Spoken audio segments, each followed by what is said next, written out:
আসসালামু আলাইকুম সুপ্রশিক্ষার্থী অষ্টম শ্রেণীর বিজ্ঞান পরীক্ষা 2024 সালের আমরা এখানে বার্ষিক যে পরীক্ষাটা দেব ইনশাল্লাহ এই পরীক্ষার আমরা কিছু নমুনা কোশ্চেন দিয়েছি এখানে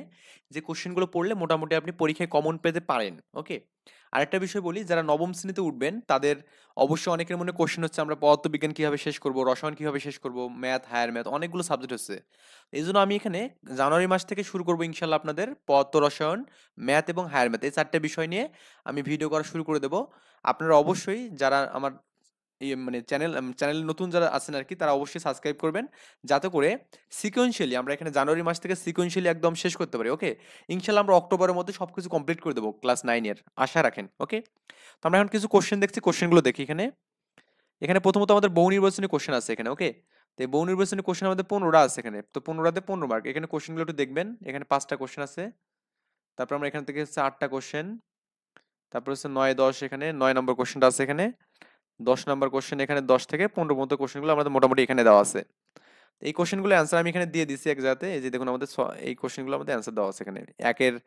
ধুতুরা 2 দেওয়া আছে 3 এভাবে আমাদের 15টা কোশ্চেনের অ্যান্সার দেওয়া আছে এখানে এই পর্যন্ত এরপর আপনার এখানে যেটা আছে এক কথায় কোশ্চেনগুলো 16 থেকে 25 এখানে এক কথায় মানে জাস্ট এক বাক্যে আমরা অ্যান্সার করব এই কোশ্চেনগুলো মোটামুটি আমাদের 16 থেকে এখানে 25 এই পর্যন্ত আমাদের সবগুলো অ্যান্সার দেওয়া আছে এখানে ওকে জাস্ট এখান থেকে এই বিষয়গুলো দেখে নেবেন এর পরবর্তী যে বিষয়গুলো আছে আমাদের যেমন সংক্ষিপ্ত কোশ্চেন এই কোশ্চেনগুলো আমরা করবো কি একটু মানে বাসায় একটু নিজে নিজে ট্রাই করবো ইনশাল্লাহ পারবো এবং বই থেকে একটু পড়ার ট্রাই করবো কারণ আমাদের অ্যাকচুয়ালি এক্সাক্ট কেউ কখনো প্রশ্ন দিতে পারবে না তো বই থেকে আমাদের পড়তে হবে বইটা ভালো করে পড়তে হবে এর মধ্যে ইম্পর্টেন্ট যে কোশ্চেনটা এখানে সমদ্রুতিতে বৃত্তাকার পথে ঘূর্ণায়মান কোনো বস্তুর ত্বরণ ব্যাখ্যা করো এটা আমার ত্বরণ মান কিন্তু 0 হবে এখানে কারণ বেগের মান একই থাকে এখানে সমদ্রুতির কথা বলছে এভাবে আমাদের এখানে 10টা কোশ্চেন দেওয়া আছে 10টাতে আমাদের 20 মার্ক ওকে এই 10টাতে 20 মার্ক আমরা এখানে অবশ্যই সুন্দর করে বই থেকে পড়ে পড়ে লিখবো এখানে এরপর আপনার এখানে গ বিভাগে আছে কি দৃশ্যপটবিহীন কোশ্চেন আছে এখানে আপনার 5টা কোশ্চেনের মধ্যে 3টা কোশ্চেনের অ্যান্সার দেওয়া লাগবে তো আমি এখানে 5টা কোশ্চেন দিয়ে দিচ্ছি আপনি করবেন কি 3টে কোশ্চেন অ্যান্সার দেবেন সবচেয়ে ইম্পর্টেন্ট হচ্ছে পরমাণু ইলেকট্রন বিন্যাসের ক্ষেত্রে 2n স্কয়ার সূত্র নিয়ম বলি তারপর এখানে মাইটোসিস বিয়োজন ওকে তারপর এখানে অ্যানালেমা এগুলো খুবই ইম্পর্টেন্ট সবগুলোই ইম্পর্টেন্ট কিন্তু জাস্ট এটা বেশি ইম্পর্টেন্ট আর কি ঘ নম্বর হচ্ছে দৃশ্যপট নির্ভর কোশ্চেন এখানে তো এখানে দেখুন আমাদের 5টা কোশ্চেন আনসার দেওয়া লাগবে তো এখানে এই একটা কোশ্চেনে দিয়েছে একটাতে আমাদের 8 মার্ক এখানে এই কোশ্চেনটা একটু ভালো করে পড়বেন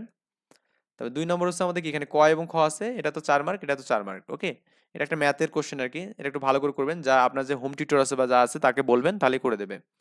3 নম্বর হচ্ছে আমাদের এটা একটা কেমিস্ট্রির কোশ্চেন এখানে দেওয়া আছে কেমিস্ট্রি কোশ্চেন এটাও ভালো করে পড়বেন ইনশাল্লাহ পারবেন 4 নম্বর একটা কি আমাদের এখানে বাংলাদেশের মানচিত্র দেওয়া আছে এখানে এখান থেকে আমাদের ক এবং খ এর অ্যান্সার করতে হবে এটা আমাদের এখানে বায়োলজিক্যাল টাইপের আর কি এরপর আমাদের 5 নম্বর কোশ্চেন দেওয়া আছে এখানে ওকে 5 নম্বর কোশ্চেনের আমাদের ক এবং খ দেওয়া আছে